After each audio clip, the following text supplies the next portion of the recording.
Hare Krishna. Hare Krishna, mataji.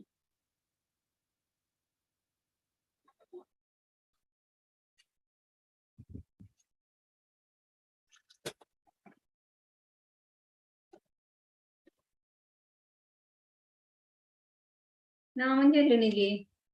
ഹരേ കൃഷ്ണ ചൊല്ലണില്ലേ?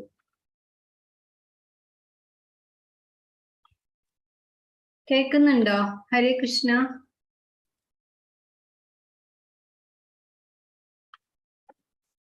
കേൾക്കുന്നുണ്ട്. അപ്പൊ നാമജപമില്ലേ? തോന്നുന്നു. ശരി ശരി. ഓക്കെ, നമുക്ക് ക്ലാസ് തുടങ്ങാം.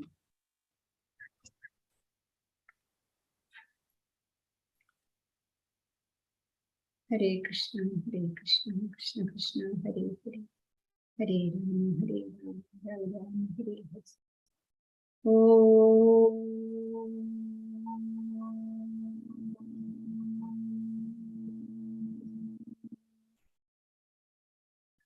ഓം നമോ ഭഗവതേ വാസുദേവായ. ഓം നമോ ഭഗവതേ വാസുദേവായ. ഓം നമോ ഭഗവതേ വാസുദേവായ. ഓം അജ്ഞാനതിമിരാന്ധസ്യ ജ്ഞാനാഞ്ജനശലാകയാ ചക്ഷുരുന്മീലിതം യേന തസ്മൈ ശ്രീഗുരവേ നമഃ. നമഃ ഓം വിഷ്ണുപാദായ കൃഷ്ണപ്രേഷ്ഠായ ഭൂതലേ ശ്രീമതേ ഭക്തിവേദാന്ത സ്വാമിനിധി നാമിനേ. ജയ് ശ്രീ കൃഷ്ണ ചൈതന്യ പ്രഭു നിത്യാനന്ദ ശ്രീ അദ്വൈത ഗദാധര ശ്രീവാസാദി ഗൗരഭക്തവൃന്ദ. ഹരേ കൃഷ്ണ കൃഷ്ണ കൃഷ്ണ ഹരേ ഹരേ ഹരേ രാമ രാമ രാമ ഹരേ ഹരേ. ഹരേ കൃഷ്ണ കൃഷ്ണ കൃഷ്ണ ഹരേ ഹരേ ഹരേ രാമ രാമ രാമ ഹരേ ഹരേ. ഹരേ കൃഷ്ണ കൃഷ്ണ കൃഷ്ണ ഹരേ ഹരേ ഹരേ രാമ രാമ രാമ ഹരേ ഹരേ. ഹരേ കൃഷ്ണ. ഇന്നിപ്പോ ഗീതാ ജയന്തിയാണ്. എല്ലാവരും കുറച്ചെങ്കിലും ഗീത വായിച്ചിട്ടുണ്ടാവും, ഭഗവത്ഗീത വായിച്ചിട്ടുണ്ടാവും എന്ന് കരുതുന്നു. 5000-ലധികം വർഷങ്ങൾക്ക് മുമ്പ് ഈ ദിവസമാണ് ഭഗവാൻ കൃഷ്ണൻ തന്റെ സുഹൃത്തായിട്ടുള്ള അർജുനന് ഭഗവത്ഗീത പറഞ്ഞു കൊടുത്തത്. യുദ്ധക്കളത്തില് തളർന്നു നിന്ന അർജുനനെ ഉന്മേഷപ്പെടുത്താനായിട്ട്, ഊർജസ്വലനാക്കാൻ വേണ്ടിയിട്ട്, യുദ്ധം ചെയ്യിക്കാൻ വേണ്ടിയിട്ട് ഭഗവാൻ ഗീത പറഞ്ഞു കൊടുത്ത പരമ പവിത്രമായിട്ടുള്ള ഗീതാ ജയന്തിയാണ് ഇന്ന്. നാളെ മോക്ഷദ ഏകാദശിയാണ്. അപ്പോ ഏകാദശിക്ക് എന്താ വേണ്ടത്? നിരാഹാരം. നിരാഹാരം എന്ന് പറഞ്ഞാല് ഒന്നും കഴിക്കാതിരിക്കല്ല, ഇഷ്ടപ്പെട്ട ഭക്ഷണമൊക്കെ ഉപേക്ഷിക്കുക, അല്പം മാത്രം ഭക്ഷണം കഴിക്കുക. ഗോതമ്പ് കഴിക്കാൻ ചിലര് പറയുന്നുണ്ട്, പക്ഷെ ISKCON ധാന്യങ്ങളെല്ലാം ഉപേക്ഷിക്കണം എന്നാണ് പറയുന്നത്. സകല ഫ്രൂട്ട്സ് കഴിക്കാം, ട്യൂബറുകൾ, കിഴങ്ങുകൾ കഴിക്കാം, വെജിറ്റബിൾസ് കഴിക്കാം, പക്ഷേ ചായ, കാപ്പി, അതുപോലെ ധാന്യങ്ങള്, ഗോതമ്പായാലും കഴിക്കാൻ പാടില്ല എന്നാണ് പറയുന്നത്. 15 ദിവസം കൂടുമ്പോൾ വരുന്ന ഒരു ദിവസമാണ് ഏകാദശി. ഏകാദശി എന്ന തിഥി വരുന്നത് 15 ദിവസത്തിലൊക്കെയാണ്. 14 ദിവസം നമ്മൾ നന്നായിട്ട് ഭക്ഷണം കഴിച്ചിട്ട് 15ാമത്തെ ദിവസം ഒരു നിരാഹാരം. അത് ശരീരശാസ്ത്രപരമായിട്ടും വളരെ നല്ലത് തന്നെയാണ്. അവയവങ്ങൾക്കൊക്കെ ഒരു വിശ്രമം കൊടുക്കാം. വായ്ക്ക് മാത്രം പോരാ, അങ്ങനെയാണ്. കണ്ണിനും മൂക്കിനും ചെവിക്കും ഒക്കെ വിശ്രമം കൊടുക്കണം. അതിനൊന്നും ആഹാരം കൊടുക്കരുത്. കണ്ണിനിപ്പോ സീരിയല്, അതുപോലെ ഇഷ്ടപ്പെട്ട വായന, അതൊക്കെ ഉപേക്ഷിക്കാം. ഭഗവാന്റെ പുസ്തകങ്ങൾ മാത്രം ഈ ഒരു ദിവസം വായിക്കാം. അന്ന് അനാവശ്യമായിട്ടുള്ള സംഭാഷണം ഒന്നും നമ്മുടെ നാവിനെ കൊണ്ട് പറയിക്കരുത്. അതുപോലെ ഈ ഗോസിപ്പ്, അങ്ങനെ ആവശ്യമില്ലാത്ത ഒരു വർത്തമാനവും സീരിയലായാലും ഒന്നും കേൾക്കാതിരിക്കാൻ ശ്രദ്ധിക്കാം. അത് അങ്ങനെയൊക്കെ വേണം ഏകാദശി നോക്കാനായിട്ട്. പിന്നെ മോക്ഷദ ഏകാദശിയാണ്. ഗുരുവായൂരത്തെയൊക്കെ പ്രതിഷ്ഠ നടന്നിട്ടുള്ള ദിവസമാണ്. ഭഗവത്ഗീത, ആരൊക്കെയാണ് ഭഗവത്ഗീത കേട്ടത്? 4 പേര് ഭഗവത്ഗീത കേട്ടു.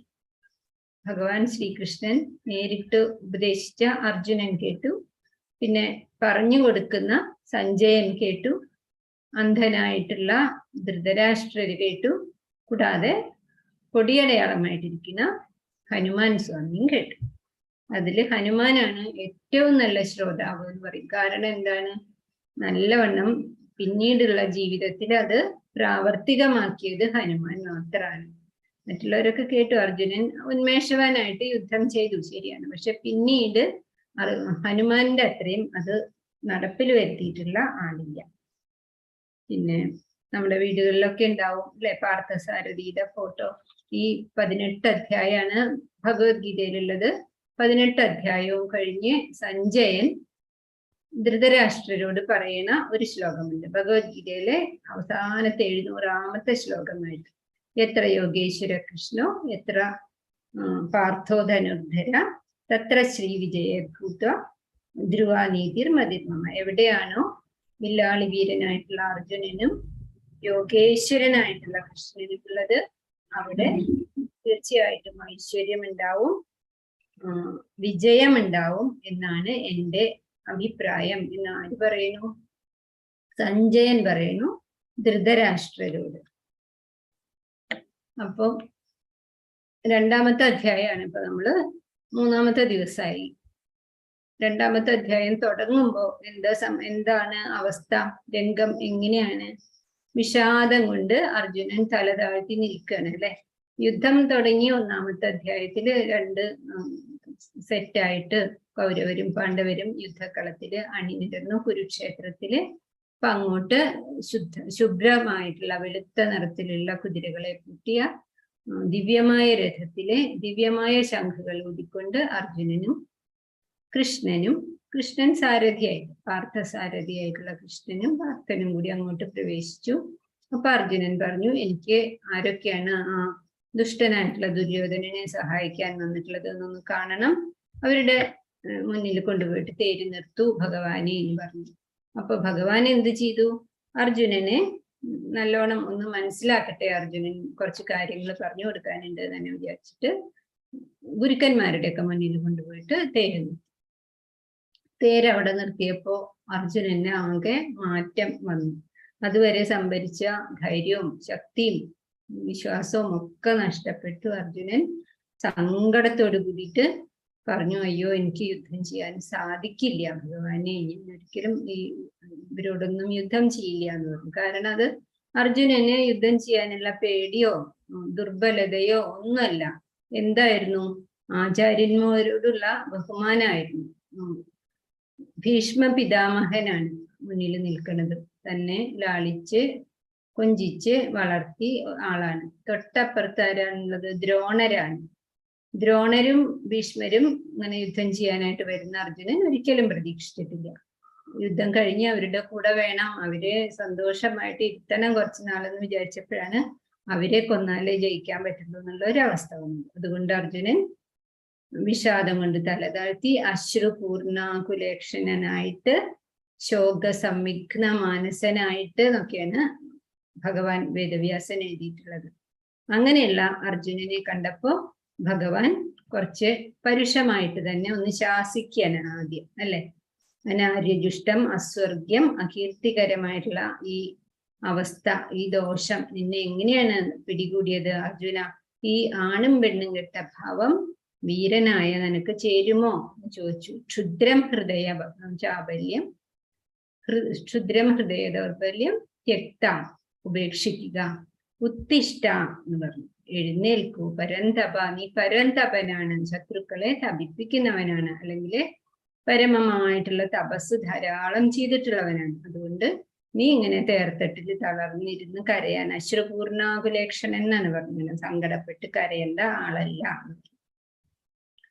അപ്പോഴും അർജുനന് നല്ലത് എന്താണ്, ഭാവിക്ക് ശ്രേയസ്കരം എന്താണ് എന്ന് മനസ്സിലാക്കാൻ പറ്റുന്നില്ല. അപ്പം എന്താ ചെയ്യുക? ഇവരോട്, ഈ ഗുരുക്കന്മാരോട് വാദിക്കാൻ പോലും പാടില്ല. അങ്ങനെയുള്ളവരുടെ നേരെ ഞാൻ എങ്ങനെ അമ്പെയ്യും കൃഷ്ണ എന്ന് അങ്ങോട്ട് ഉറപ്പ് കിട്ടണില്ല അർജുനന്. അർജുനൻ വല്ലാതെ കുഴങ്ങി. ഭഗവാന്റെ കരുണ തന്നെ ഇനി വഴിയുള്ളൂ എന്ന് വിചാരിച്ചിട്ട് എന്ത് ചെയ്തു? ചാതി മാം പ്രപന്നം ശിക്ഷ്യസ്തേഹം എന്ന് പറഞ്ഞു, ഞാൻ അങ്ങയുടെ ശിഷ്യനാണ്, അങ്ങ് മാത്രമേ ഉള്ളൂ എനിക്ക് നേർവഴി പറഞ്ഞു തരാനായിട്ട്. ചാധി മാം, എന്നെ ഉപദേശിക്കുക, എന്നെ ശാസിക്കുക എന്ന് പറഞ്ഞു. മാം പ്രപന്നം, ഞാൻ അവിടുത്തെ ശരണം പ്രാപിച്ചിട്ടുള്ള ആളാണ്, എന്നെ കൈവിടരുതേ ഭഗവാനെ. 7ാമത്തെ ശ്ലോകത്തില് അർജുനൻ പറഞ്ഞു, 2ാമത്തെ അധ്യായത്തിൽ. അപ്പൊ ഭഗവാന് സന്തോഷമായി. അർജുനന്റെ ബുദ്ധി വേണ്ട വഴിക്ക് തന്നെയാണ് പോണത് എന്ന് ഭഗവാൻ ഉറപ്പിച്ചു. അതുകൊണ്ടാണ് ഭഗവാൻ പുഞ്ചിരിച്ചത്. പ്രഹസന്നിവ എന്നാണ് പറയുന്നത്. പുഞ്ചിരിച്ചുകൊണ്ടാണ് ഭഗവാൻ അർജുനനോട് പിന്നീട് വർത്താനം പറയുന്നത്. ശരീരത്തിന്റെ എന്താ പിന്നെ ഈ 30 ശ്ലോകം നമ്മൾ ഇന്നലെ വരെ പറഞ്ഞു. ശരീരത്തിന്റെ അസ്ഥിരത പറഞ്ഞു അല്ലെ. പിന്നെ വരും പോവും, അങ്ങനെയാണ് ശരീരം, അതിലാരും വിഷമിക്കണ്ട എന്ന് പറഞ്ഞു. ആത്മാവിന്റെ അനശ്വരതയെ കുറിച്ച് പറഞ്ഞു. പിന്നെ മാത്രം അല്ലെ, വളരെ കുറച്ച് സമയം മാത്രം സ്പർശാസ്തു കൗന്ദേയ എന്ന് പറഞ്ഞു. വളരെ കുറച്ച് മാത്രം സമയം സമ്പർക്കത്തിൽ വരുന്ന ഈ സുഖദുഃഖങ്ങളാണ് നമ്മളുടെ സന്തോഷത്തിനും സങ്കടത്തിനും ഒക്കെ കാരണം എന്ന് വെച്ചാല് അങ്ങനെ ആവരുത്. അതൊന്നും ആഗമ അപായിന അനിത്യം എന്ന് പറഞ്ഞു. വരും പോവും, അതൊന്നും ശാശ്വതമല്ല, അതിലൊട്ടും നീ ദുഃഖിക്കണ്ട. താം തിതിക്ഷസ്വ ഭാരത, നീ എന്തു ഉണ്ടാവണം? സഹനം വേണം ശീലിക്കുവാൻ, തിതിക്ഷ വേണം, സഹിക്കണം വരുന്നതൊക്കെ എന്ന് പറഞ്ഞു. പിന്നെന്താ പറഞ്ഞത്? നാ സദോ വിദ്യതോ അഭാവ, ശരിക്കുള്ള ഉണ്മയ്ക്ക്, നമ്മളുടെ ആത്മചൈതന്യത്തിന് ഒരിക്കലും നാശമില്ല. അതുപോലെ തന്നെ ശരീരത്തിന് ഭാവവും ഇല്ല, സ്ഥിരതയും ഇല്ല എന്ന് പറഞ്ഞു. പിന്നെ ആത്മാവിന്റെ പ്രത്യേകതകളെ കുറിച്ചിട്ട് ഭഗവാൻ സാഖ്യയോഗം എന്ന് പറഞ്ഞാൽ സംഖ്യ എണ്ണി പറയണതാണ് സാഖ്യയോഗം ഇവിടെ. അങ്ങനെ ഭഗവാൻ പറഞ്ഞു, കത്തിക്കാൻ പറ്റില്ല, വരട്ടാൻ പറ്റില്ല, മുക്കിക്കൊല്ലാൻ പറ്റില്ല, ശോഷിപ്പിക്കാൻ പറ്റില്ല. അങ്ങനെയുള്ള വിശിഷ്ടമായ നിത്യ ശുദ്ധ മുക്ത വസ്തുവാണ് ആത്മാവ് എന്ന് പറഞ്ഞു. പഴയ ശരീരം നമ്മൾ ഉപേക്ഷിച്ച് പുതിയ ശരീരം എടുക്കുകയാണ് എന്നൊക്കെ ഭഗവാൻ പറഞ്ഞു. പിന്നെ ചലിക്കാത്തതാണ്, അചലമാണ്, സനാതനമാണ് എന്ത്? ആത്മാവ് എന്ന് പറഞ്ഞു. അതുകൊണ്ട് നൈവം ശോചിതുമർഹസി എന്ന് പറഞ്ഞു. ഒരിക്കലും തുടക്കം എന്തായിരുന്നു? നമ്മൾ ഈ ഭൂമിയിലേക്ക് വരണേന്റെ മുമ്പേ എവിടെയായിരുന്നു? അതുപോലെ മധ്യ ഇങ്ങനെ കാണുന്ന നേരത്ത് എന്ന് പറഞ്ഞില്ല. മധ്യത്തിൽ എന്താന്നുള്ളത് അറിയാം, അത് കഴിഞ്ഞ് അവസാനം എങ്ങടാണ് പോണത് അത് അറിയില്ല. തുടക്കവും അറിയില്ല, ഒടുക്കവും അറിയില്ല. അങ്ങനത്തെ ഒരു ശരീരത്തിന് വേണ്ടിയിട്ട് നീ എന്തിനാണ് അർജുന ദുഃഖിക്കുന്നത് എന്നാണ് ഭഗവാൻ അവസാനം പറഞ്ഞത്. അവസാനമല്ല, കഴിഞ്ഞ ദിവസം നമ്മൾ നിർത്തിയ ഭാഗത്ത് 30ാമത്തെ ശ്ലോകത്തിൽ പറയുന്നത് അതാണ്.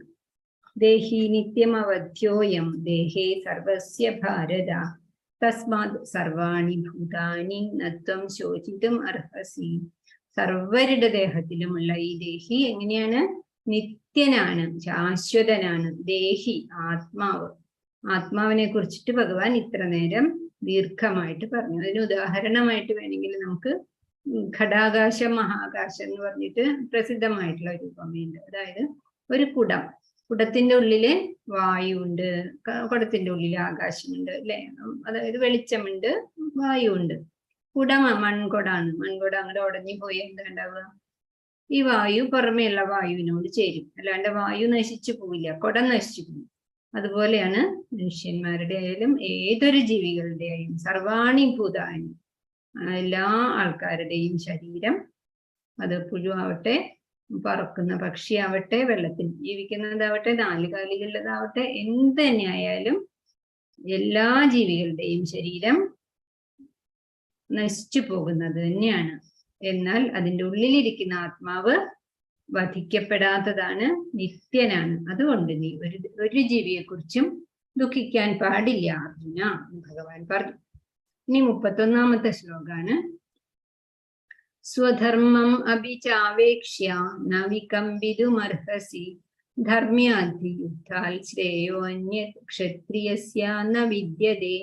നീ ഒരു ക്ഷത്രിയനല്ലേ അർജുന? ക്ഷത്രിയന് ധർമ്മം എന്താണ്? യുദ്ധമാണ്, മറ്റുള്ളവരെ രക്ഷിക്കാനാണ് ക്ഷത്രിയന്റെ ധർമ്മം, വർണ്ണാശ്രമ പ്രകാരമുള്ള ധർമ്മം. അപ്പൊ ഇവിടെ ഈ 4ാം അധ്യായത്തിൽ ഭഗവാൻ പറയും, ബ്രാഹ്മണൻ, ക്ഷത്രിയൻ, വൈശ്യൻ, ശൂദ്രൻ എന്നുള്ളതൊന്നും ജന്മം കൊണ്ട് വരുന്നതല്ല, കർമ്മം കൊണ്ടാണ് ആവണത്. ബ്രാഹ്മണ കുലത്തിൽ ജനിച്ചാലും ബ്രഹ്മ കാര്യങ്ങളൊന്നും അനുഷ്ഠിക്കാത്ത ആൾ ഒരിക്കലും ബ്രാഹ്മണനല്ല. അതുപോലെ തന്നെ ശൂദ്രകുലത്തിൽ ജനിച്ചാലും ഭഗവാനെ അന്വേഷിക്കുക, അങ്ങനത്തെ സാത്വികമായ കാര്യങ്ങൾ ചെയ്യുന്ന ആളെ ബ്രാഹ്മണൻ എന്ന് തന്നെ പറയും. അപ്പൊ സ്വധർമ്മം അഭിചാവേക്ഷ്യ, സ്വധർമ്മം എന്താണെന്ന് മാത്രം നീ ആലോചിച്ചു നോക്കുക. അപ്പോഴും ന വികമ്പിതും അർഹസി, അവിടെയും നീ ദുഃഖിക്കാനായിട്ട് അർഹത ഇല്ല. ധർമ്മ്യാധി യുദ്ധാത് ശ്രേയോ അന്യ, ഇവിടെ ധർമ്മത്തിനേക്കാളും ക്ഷത്രിയനെ ശ്രേയസ്കരമായിട്ട് ഒന്നുമില്ല എന്ന് നീ മനസ്സിലാക്കുക.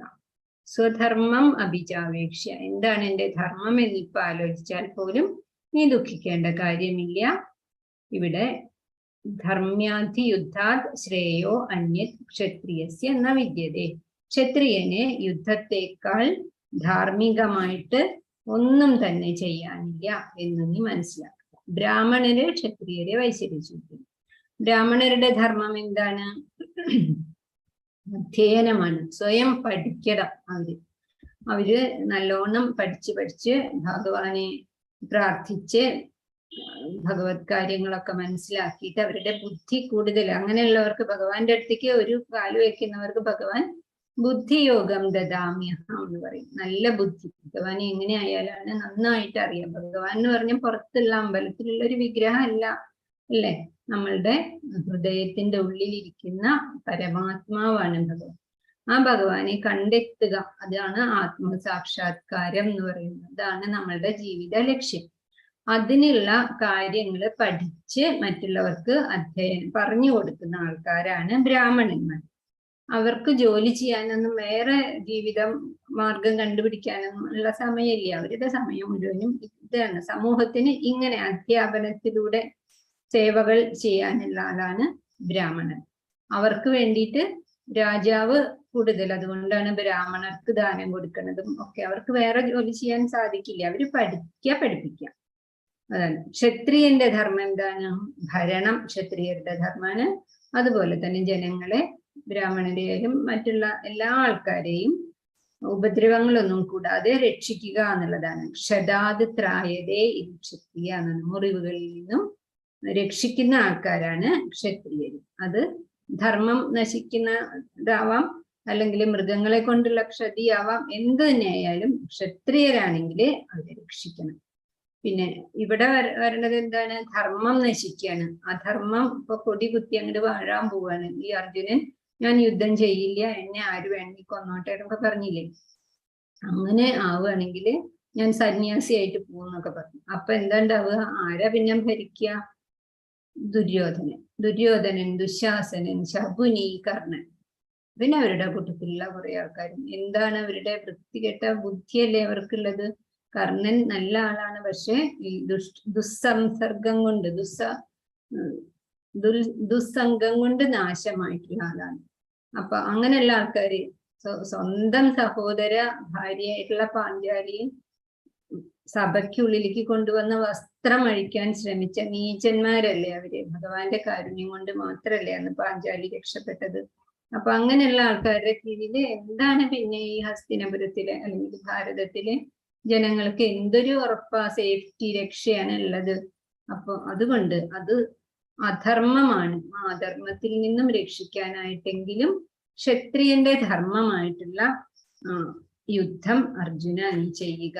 അങ്ങനെ ധർമ്മത്തിനെ രക്ഷിക്കണം എന്നാണ് ഭഗവാൻ പറയുന്നുള്ളൂ. അല്ലാതെ യുദ്ധം ചെയ്യൂ അവരെ കൊല്ലുന്നൊന്നല്ല ഭഗവാൻ അർജുനനോട് പറയണത്.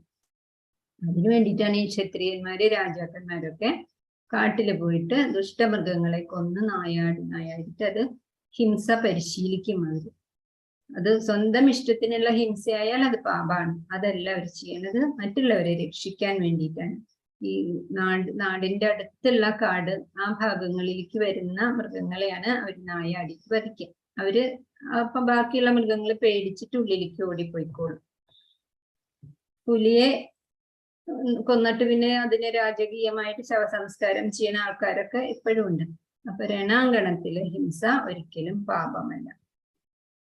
ശാസ്ത്രവിധി പ്രകാരമുള്ള കർത്തവ്യമാണ് ക്ഷത്രിയന്റെ യുദ്ധം ചെയ്യുക എന്നത്. അതുകൊണ്ട് അർജുന, നിന്റെ ധർമ്മമായിട്ടുള്ള യുദ്ധം നീ ചെയ്യുക. ധാർമ്മികമായ യുദ്ധത്തെക്കാൾ അല്ലെങ്കിൽ ധർമ്മ്യാദി യുദ്ധാദ് എന്ന് പറഞ്ഞില്ലേ, ശ്രേയസ്കരമായിട്ട് ഒന്നുമില്ല. ധർമ്മ സംസ്ഥാപനാർത്ഥമായിട്ടാണ് ഭഗവാൻ ജനിച്ചേക്കണത്. ഭൂമിദേവി സങ്കടം പറഞ്ഞതാണ് ഭഗവാനോട് പോയിട്ട്. അങ്ങനെയാണ് ഭഗവാൻ ജനിച്ചേക്കണത് തന്നെ, അതിനു വേണ്ടിയിട്ടാണ്. അപ്പൊ അർജുനനെയും അതിന് ഒരുക്കുകയാണ് ഭഗവാൻ. ഇനി 32ാമത്തെ ശ്ലോകം.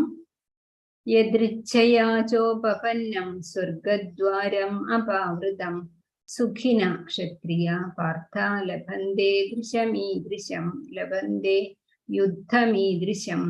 ഇതിപ്പം യാദൃച്ഛികമായി വന്നു ചേർന്നിട്ടുള്ള ഒരു യുദ്ധമാണ്. അപ്പോ സ്വർഗവാതിലുകൾ ആർക്ക്? ആ ഹസ്തിനപുരത്തിലത്തെ ജനങ്ങൾക്ക് സ്വർഗവാതിലുകൾ തുറന്നു വെച്ചതാണ്. ഇപ്രകാരം യുദ്ധം പുണ്യം ചെയ്ത ക്ഷത്രിയർക്കാണ് ലഭിക്കുക. അതുകൊണ്ട് ഇവരൊക്കെ മരിക്കില്ലേ എന്ന് നീ സങ്കടപ്പെടണ്ട, അതൊരു പുണ്യകരമായിട്ടുള്ള പ്രവൃത്തിയായിട്ട് കാണുക. സ്വർഗദ്വാരം അപാവൃതം. അപാവൃതം എന്ന് പറഞ്ഞാൽ തുറക്കുന്നു. സ്വർഗദ്വാരം ഈ യുദ്ധം ചെയ്യുന്ന ആൾക്കാരുടെയൊക്കെ മുന്നിൽ തുറന്നു വെക്കപ്പെട്ടിരിക്കുന്നു. അപ്പൊ അവിടെ അത് അഹിംസയല്ലേ? അതൊന്നും പറയണ്ട. അതിലെ അഹിംസ നിയമത്തിന് വിധേയമാണ്, നിയമാനുസൃതമായിട്ടാണ്. അപ്പൊ അർജുനൻ ജയിച്ചാലോ അർജുനന് രാജ്യം ഭരിക്കും, മരിച്ചാലോ സ്വർഗം കിട്ടും. 2 തരമായാലും ഈ യുദ്ധം ശ്രേയസ്കരമാണ്. അർജുനൻ ഭഗവാനോട് പറഞ്ഞു, എനിക്ക് എന്താണ് ശ്രേയസ്കരം എന്ന് പറഞ്ഞു തരുമെന്ന് പറഞ്ഞല്ലോ. അപ്പൊ ഭഗവാൻ പറയാണ്, ഇവിടെ യുദ്ധം ചെയ്യലാണ് നിനക്ക് ശ്രേയസ്കരം. ഇനി അഥവാ യുദ്ധം നടന്നില്ലെങ്കിലോ അധാർമികതയാണ് ഈ ഭൂമിയിൽ നടമാടാൻ പോകുന്നത്. അതുകൊണ്ട് യുദ്ധം ചെയ്യാതിരുന്നാലാണ് പാപം എന്ന് ഇനി അടുത്ത ശ്ലോകത്തിൽ പറയാണ്. അഥ ചേത്വമിമം ധർമ്മ്യം സംഗ്രാമം ന കരിഷ്യസി തദാ സ്വധർമ്മം കീർത്തിം ച ഹിത്വാ പാപം അവാപ്സ്യസി. അർജുനൻ പറഞ്ഞില്ലേ, യുദ്ധം ചെയ്താലേ ഇവരൊക്കെ വധിച്ചാൽ എനിക്ക് പാപം കിട്ടില്ലേ എന്ന് ചോദിച്ചു. അപ്പൊ അതിന് ഭഗവാൻ അങ്ങനെയല്ല, പാപം വരില്ല, അത് ധർമ്മമാണ് എന്ന് പറഞ്ഞു. പാപം കിട്ടും എങ്ങനെയാണെങ്കില് യുദ്ധം ചെയ്യാതിരുന്നാല് എന്നാണ് പറയുന്നത്. അധ ചേത്വം ഇമം ധർമ്മ്യം, ധാർമ്മികമായിട്ടുള്ള ഈ സംഗ്രാമം എന്ന് പറഞ്ഞ യുദ്ധം ന കരിഷ്യതി, ചെയ്തില്ലെങ്കിൽ തഥാ സ്വധർമ്മം കീർത്തിം ച ഹിത്വ, നിന്റെ ധർമ്മവും പോവും കീർത്തിയും പോവും ഒക്കെ പോവും. എന്നിട്ട് പാപം അവാപ്സ്യസി, നിനക്ക് പാപമാണ് കിട്ടാൻ പോകുന്നത് എന്ന് സാധാരണ കുട്ടികളോട് പറയില്ലേ, അതുപോലെ ഭഗവാൻ അർജുനനോട് പറയണം. ചെയ്യേണ്ടത് ചെയ്യണം. അതല്ലെങ്കിൽ നമ്മള് എന്തിനാണ് ഇവിടെ ജനിക്കണത് എന്ന് ചോദിച്ചാല് കഴിഞ്ഞ ജന്മത്തില് തീരാത്ത വാസനകള് പൂർത്തീകരിക്കാൻ വേണ്ടിയിട്ടാണ് നമ്മൾ ഈ ഭൂമിയിൽ ജനിക്കുന്നത്. അത് പിന്നെയും നമ്മുടെ ഭാണ്ഡത്തിലാക്കി അങ്ങോട്ട് കൊണ്ടുപോകണ്ട. അതിനാണ് ഭഗവാൻ ക്ലേശങ്ങൾ തരുന്നത്. ആ ക്ലേശങ്ങള് തീരും, അനുഭവിച്ച് തീരും. അപ്പൊ അതാണ് ഭഗവാൻ തിരിക്ഷ എന്ന് പറഞ്ഞത്. അത് സഹിക്കണം. അതല്ല അതിനെതിരായിട്ട് നിന്നാലോ കീർത്തിയൊക്കെ പോവും, ധർമ്മം ചെയ്തിട്ടില്ല എന്നുള്ള ചീത്തപ്പേരും ഉണ്ടാവും. ഇപ്പോൾ അർജുനന് ഒരു പേരൊക്കെ ഉണ്ട് അല്ലെ, ഖാണ്ഡീവധന്വാവാണ്, വില്ലാളി വീരനാണ് എന്നൊക്കെ, മഹായോദ്ധാവാണ് എന്നൊക്കെ. ഹസ്തിനപുരത്തിലെ മാത്രമല്ല ലോകത്തിലെയും സ്വർഗത്തിലൊക്കെ എല്ലാ ആൾക്കാരും പാടി പുകഴ്ത്തും. കിരാതമൂർത്തിയായിട്ട് വന്ന മഹാദേവനെ തോൽപ്പിച്ച് പാശുപതാസ്ത്രം നേടിയതാണ്. ഇന്ദ്രന്റെ അടുത്ത് പോയിട്ട് കുറെ ദിവ്യാസ്ത്രങ്ങൾ കൊടുത്തു, വരുണൻ കുറെ കൊടുത്തു, മയൻ കുറെ കൊടുത്തു. അങ്ങനെ വളരെയധികം ദിവ്യാസ്ത്രങ്ങൾ നേടിയിട്ടുള്ള ആളാണ് അർജുനൻ. ഈ അർജുനൻ ആണ് ഇപ്പോ പേടിച്ചിട്ട് പിന്മാറാനായിട്ട് ശ്രമിക്കുന്നത്. അപ്പൊ ഭഗവാൻ ഇങ്ങനെ അത് ഓരോന്നും പറഞ്ഞ് ശാസിക്കുകയാണ്. അതുകൊണ്ട് നിനക്ക് പാപം ഉണ്ടാവും, അതുകൊണ്ടെങ്കിലും നീ യുദ്ധം ചെയ്യുക, യുദ്ധം ചെയ്തില്ലെങ്കിലാണ് പാപം.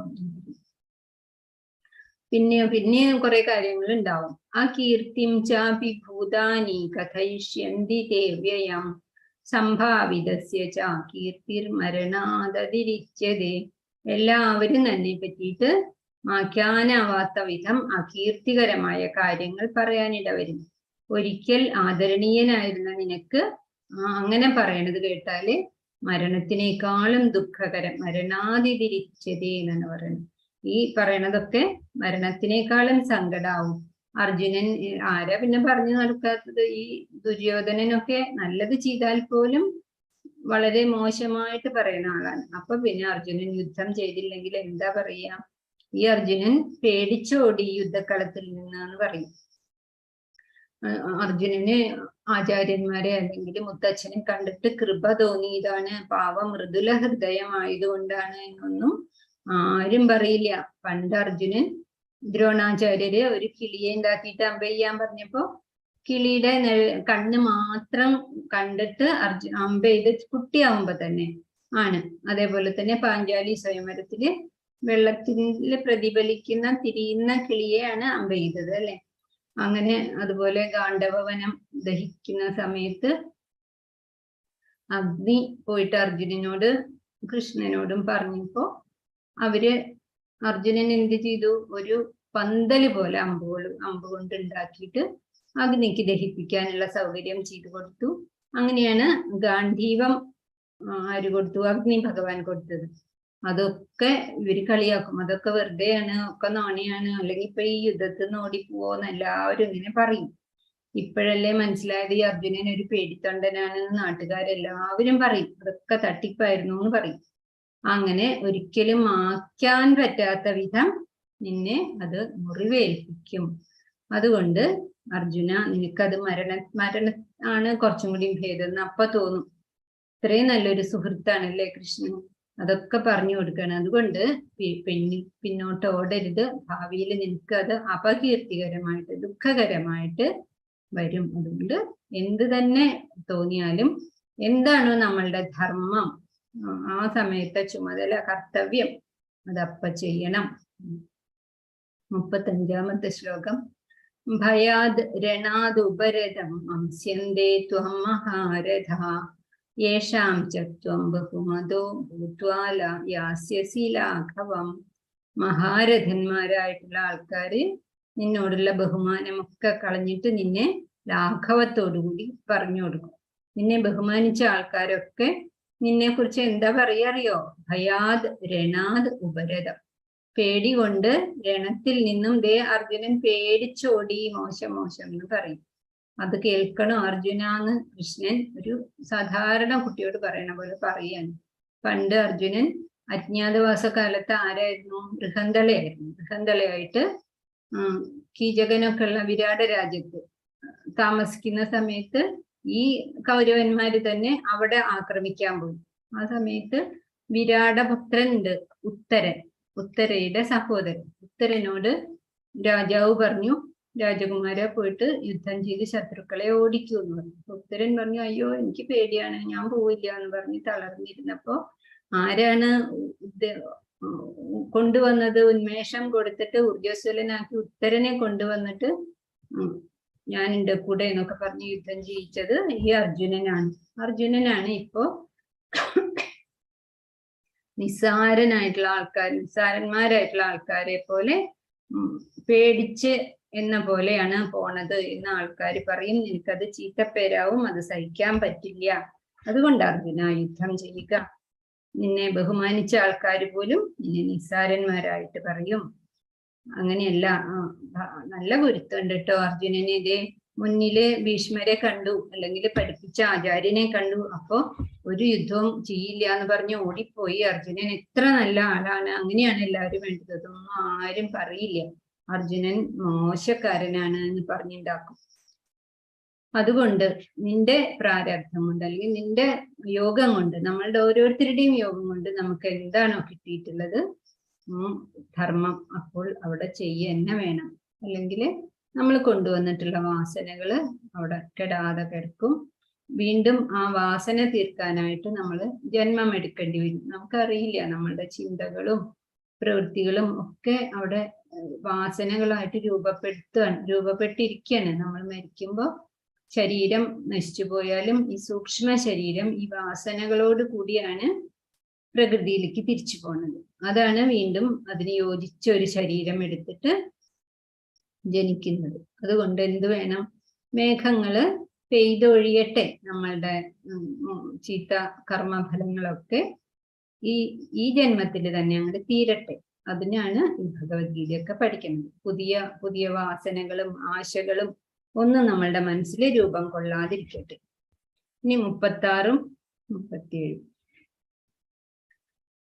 അവാച്യവാദാംശ്ച ബഹൂൻ വദിഷ്യന്തി തവാഹിതാനന്ദന്തസ്തവ സാമർത്ഥ്യം തതോ ദുഃഖതരം നു കിം. ഇതന്നെ ഭഗവാൻ അങ്ങനെ തന്നെയാണ് പറയണത്. അവാച്യവാദാംശ്ച പറയാൻ പാടില്ലാത്ത വാക്കുകൾ, ബഹൂൻ പലതരത്തിലെ, വദിഷ്യന്തി തവ എന്നെ കുറിച്ച് അവർ പറഞ്ഞു നടക്കും. അഹിതം നിനക്ക് ഒട്ടും കേൾക്കാൻ ഇഷ്ടമില്ലാത്ത വാക്കുകൾ ശത്രുക്കൾ നിന്നെ കുറിച്ച് അല്ലെങ്കിൽ ആളുകൾ നിന്നെ കുറിച്ച് പറയും. നിന്ദന്തസ്തവ സാമർത്ഥ്യം നിനക്ക് എത്രയോ ശക്തിയുണ്ട്, സാമർത്ഥ്യം, കഴിവുണ്ട്, വൈദഗ്ധ്യമുണ്ട്, അതൊക്കെ ഒന്നിനും കൊള്ളാത്തതാണ് എന്ന് പറഞ്ഞ് നിന്ദിക്കും. തതോ ദുഃഖതരം നോക്കി, അതിലും വലിയ എന്ത് ദുഃഖമാണ് വരാനുള്ളത്. അതുപോലെ തന്നെ ഹതോ വാ പ്രാപ്സ്യസി സ്വർഗം ജിത്വാ വാ ഭോക്ഷ്യസേ മഹീം തസ്മാത് ഉത്തിഷ്ഠ കൗന്ദേയ യുദ്ധായ കൃതനിശ്ചയ. അർജുന, അഥവാ നീ ഇപ്പൊ യുദ്ധം ചെയ്ത് മരിച്ചു എന്ന് വിചാരിക്കുക. യുദ്ധത്തിൽ മരിച്ച എന്താ ഉണ്ടാവുക? മുമ്പ് പറഞ്ഞല്ലോ, സ്വർഗം കിട്ടും. അതോ വാ മരിക്കുകയാണെങ്കിൽ തന്നെ പ്രാപ്സ്യസി സ്വർഗം, സ്വർഗം നിനക്ക് കിട്ടും. ജിത്വാവാ ജയിക്കുകയാണെങ്കിലോ ഭോക്ഷ്യസേ മഹീം ഭൂമിയെ പ്രാപിക്കാനായിട്ട് സാധിക്കും. തസ്മാത്, തസ്മാത് എന്ന് പറഞ്ഞാൽ എന്താണ്? ഭഗവാൻ ഇപ്പോഴും പറയണ വാക്കാണ് തസ്മാത് എന്ന് പറഞ്ഞാല് അതുകൊണ്ട്. തസ്മാത് ഉത്തിഷ്ഠ ഉണരുക, എഴുന്നേൽക്കുക, കൗന്ദേയ കുന്തിപുത്ര, യുദ്ധായ കൃതനിശ്ചയ നീ ഉറപ്പിക്കുക, തീരുമാനിക്കുക. എന്തിനെ? യുദ്ധായ ഞാൻ യുദ്ധം ചെയ്യും എന്ന് ഉറപ്പിച്ചിട്ട് എഴുന്നേൽക്കുക എന്ന് പറഞ്ഞു ഭഗവാൻ അർജുനനെ ഇങ്ങനെ കുട്ടികളെ പോലെ പറയണ കാര്യങ്ങൾ അവിടെ നിർത്തുകയാണ്. അതോ വാ പ്രാപ്സ്യസി സ്വർഗം ജിത്വാ വാ ഭോക്ഷ്യസേ മഹീം. നീ തോറ്റാല് നിനക്ക് സ്വർഗം, അഥവാ മരിച്ചാല് സ്വർഗമാണ് കിട്ടാൻ പോണത്. ജയിച്ചാലോ ഏഴാഴികൾ ചൂടുന്ന ഈ ഭൂമിയെ കിട്ടും. അതുകൊണ്ട് രണ്ടായാലും ശരി യുദ്ധം ചെയ്യുക മാത്രമാണ്, അല്ലാതെ ഇങ്ങനെ കരഞ്ഞുകൊണ്ട് വിഷമിച്ചുകൊണ്ട് ഇരിക്കരുത്. ഈ 38ാമത്തെ ശ്ലോകം. സുഖദുഃഖേ സമേ കൃത്വാ ലാഭാലാഭൗ ജയാജയൗ തതോ യുദ്ധായ യുജ്യസ്വ നൈവം പാപം അവാപ്സ്യസി. സുഖദുഃഖങ്ങളും ലാഭനഷ്ടങ്ങളും ജയാപജയങ്ങളും സമമായി കരുതി യുദ്ധം ചെയ്യാൻ തീരുമാനിക്കുക. അങ്ങനെയാണെങ്കിൽ നിനക്ക് ഒരു പാപവും ഉണ്ടാവാൻ പോകുന്നില്ല. യുദ്ധമാണ് കർത്തവ്യം എന്ന് വിചാരിക്കുക. സുഖം ദുഃഖവും ഒരുപോലെ തന്നെ കരുതുക. എന്ത് വന്നാലും ഈ യുദ്ധത്തിന്റെ ഫലമായിട്ട് എന്ത് വന്നാലും ഭഗവാൻ പറഞ്ഞല്ലോ, ജയിച്ചാല് രാജ്യം കിട്ടും, അഥവാ മരിച്ചു പോയാൽ സ്വർഗവും കിട്ടും. അതുകൊണ്ട് സുഖവും ദുഃഖവും അനുഭവകാലം കഴിഞ്ഞാൽ സമമിഹ നാരായണ നമാ പറയില്ലേ.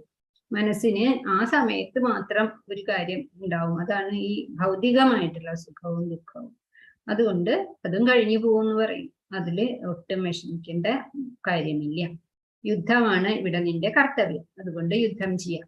അർജുനൻ ഇതേ കാത്തിരുന്നിട്ട് അവസരം വന്നപ്പോ ഓടിപ്പോയി എന്ന് പറഞ്ഞ ആൾക്കാരൊക്കെ അതുപോലെ ചെയ്താല് ഈ ഭൂമി നശിച്ചു പോകും. ധർമ്മികള് ബലമുള്ളവരുടെ കയ്യിൽ മാത്രമാവും ലോകം. അത് പാടില്ല. അതുകൊണ്ടാണ് യുദ്ധം ചെയ്യുക എന്ന് ഭഗവാൻ ഇങ്ങനെ പറയണത്. അല്ലെങ്കിൽ എന്നെ നിയന്ത്രിക്കുന്ന ഒരു മഹാശക്തിക്ക് വേണ്ടിയിട്ടാണ് യുജ്യസ്വ, കടമയായിട്ട് നീ യുദ്ധം ചെയ്യുക. അങ്ങനെ ആവുമ്പോൾ നൈവം പാപം അവാപ്സ്യസി, നിനക്കൊരിക്കലും ഈ യുദ്ധത്തില് പാപമുണ്ടാവില്ല. അതുകൊണ്ട് നീ ആദ്യമേ യുദ്ധം ചെയ്യുന്നതിന് മുമ്പേ തീരുമാനിക്കണം, ജയമായാലും തോൽവിയായാലും എനിക്ക് പ്രശ്നമില്ല എന്നുള്ളത്, അല്ലെ? സുഖവും ദുഃഖമൊക്കെ ഓരോരുത്തർക്കും, എല്ലാ കാര്യവും ഒരാൾക്ക് സുഖമല്ല, ഒരാൾക്ക് ദുഃഖമല്ല, ഒക്കെ ഓരോ ഇന്ദ്രിയങ്ങളുടെ കാര്യമാണ്. ചിലർക്ക് ഇങ്ങനെ ആശ്രമത്തിലെല്ലാം ഉപേക്ഷിച്ച് പോയിരുന്ന് ഭഗവാനെ ഭജിക്കുന്നതായിരിക്കും സുഖം. ചിലർക്ക് വളരെയധികം സുഖ സൗകര്യങ്ങളോട് കൂടിയിട്ട് ഈ ഭൂമിയിലെല്ലാം സന്തോഷത്തോടും കൂടിയിട്ട് ഭൂമിയിൽ ജീവിക്കുന്നതായിരിക്കാം സുഖം. അങ്ങനെ ഓരോ കാര്യവും ഓരോരുത്തർക്കും സുഖം ഒരു തരം, ദുഃഖം ഒരു തരം, അങ്ങനെയാണ്.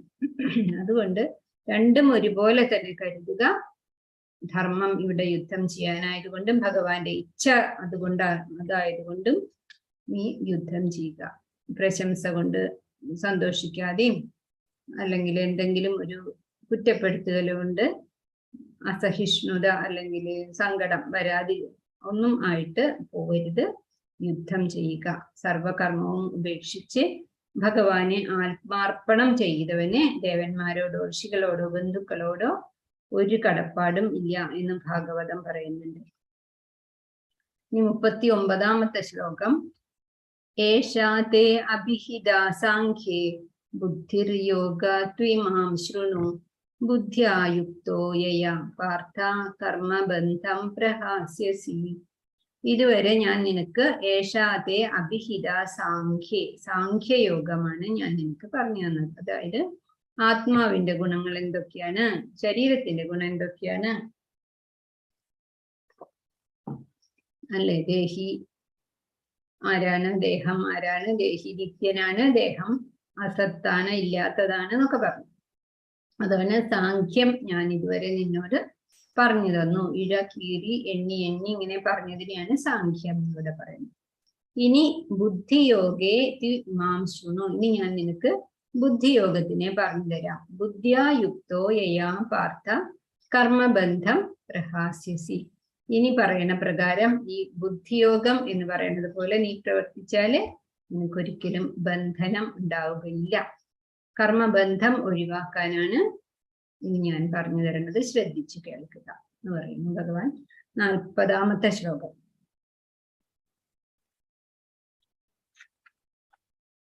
നേഹാവിക്രമനാശോസ്തി പ്രത്യവായോ ന വിദ്യതേ സ്വൽപമപ്യസ്യ ധർമ്മസ്യ ത്രായതേ മഹതോ ഭയാത്.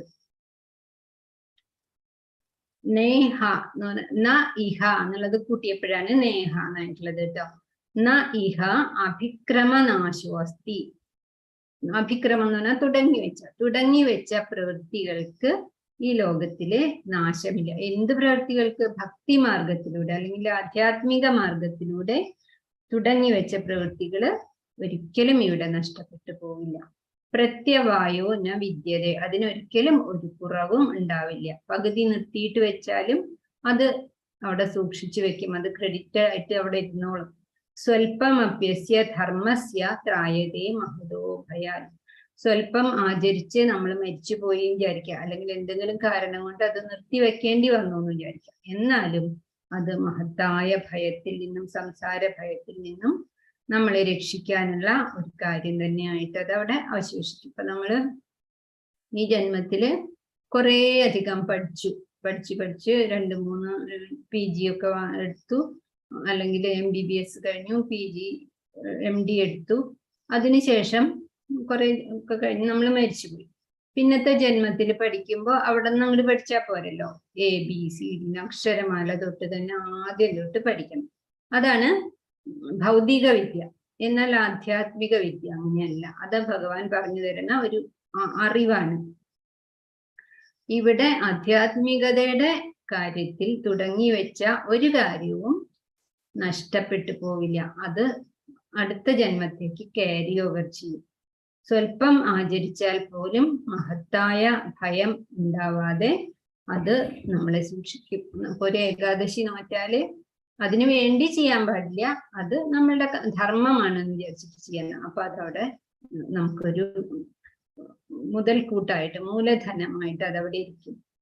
അതിന്റെ ഫലം പിന്നത്തെ ജന്മത്തില്. അതിന് ഉദാഹരണമാണ് ഭരതമുനി അല്ലെ. ഭരതമുനി വളരെയധികം തപസ് ചെയ്തു, ആശ്രമത്തിലൊക്കെ ജീവിച്ചു. പക്ഷെ മാൻകുട്ടിയെ എടുത്തിട്ട് മാനിനെ മാത്രം ചിന്തിച്ച് മരിച്ചതുകൊണ്ട് എന്തായി? മാനായിട്ട് ജനിച്ചു. പക്ഷെ അതുവരെ ഉണ്ടായ ആ ഒരു സംസ്കാരം ആ മാൻ ഒരിക്കലും മറന്നുപോയില്ല. അതാണ് മറ്റു മാനുകളുടെ കൂടെ കൂടാനോ ഓടിച്ചാടി നടക്കാനോ കൂട്ടാക്കാതെ ഒരു ആശ്രമത്തിനെ ചുറ്റിപ്പറ്റി ഏത് നേരവും നാമജപവും പ്രാർത്ഥനകളും പൂജകളും ഒക്കെ കണ്ട് അനുഭവിച്ച് ആ മാൻ അടുത്ത ജന്മത്തില് കൂടുതൽ നല്ല ജന്മത്തിലേക്ക് പോയി. അപ്പോ ഭക്തിയുടെ കാര്യത്തില് നമ്മൾ എത്ര കുറച്ചായാലും ചെയ്തിട്ട് അത് പകുതി വെച്ച് നമ്മൾ മരിച്ചു പോണ്ടി വന്നു, അല്ലെങ്കിൽ അവിടെ നിർത്തേണ്ടി വന്നു എന്തെങ്കിലും കാര്യം കൊണ്ടെങ്കിലും പേടിക്കാനില്ല.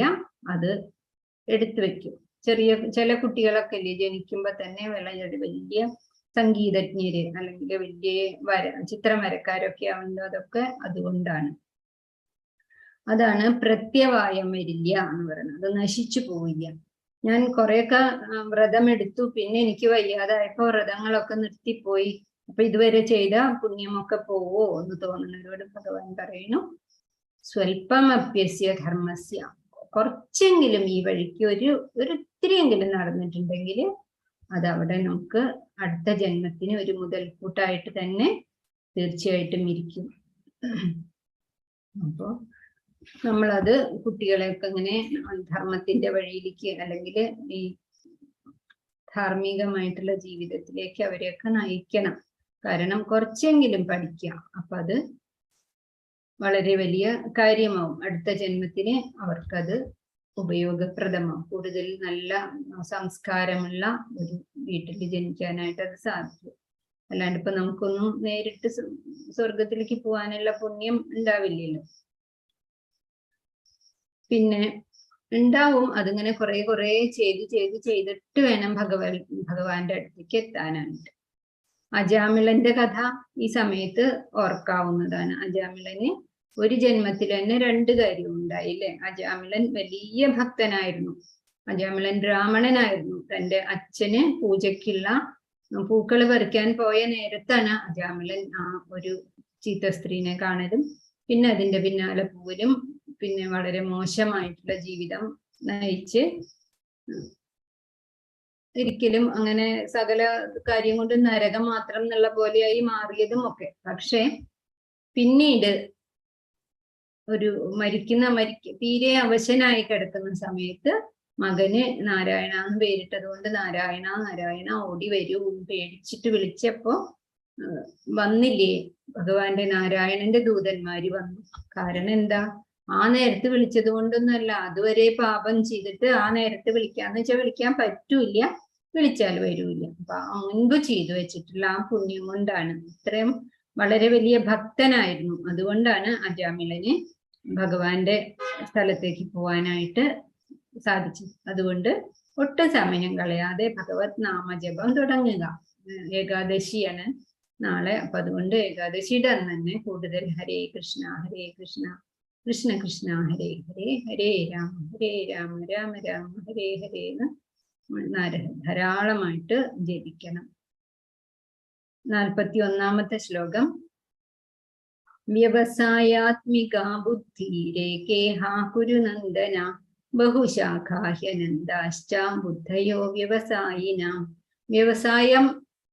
വ്യവസായം എന്നിവിടെ പറഞ്ഞ നമ്മളുടെ ഇൻഡസ്ട്രി എന്നുള്ള വ്യവസായമല്ല, നിശ്ചയദാർഢ്യം ആണ്. ഉറപ്പ്. എന്തിനുള്ള ഉറപ്പ്?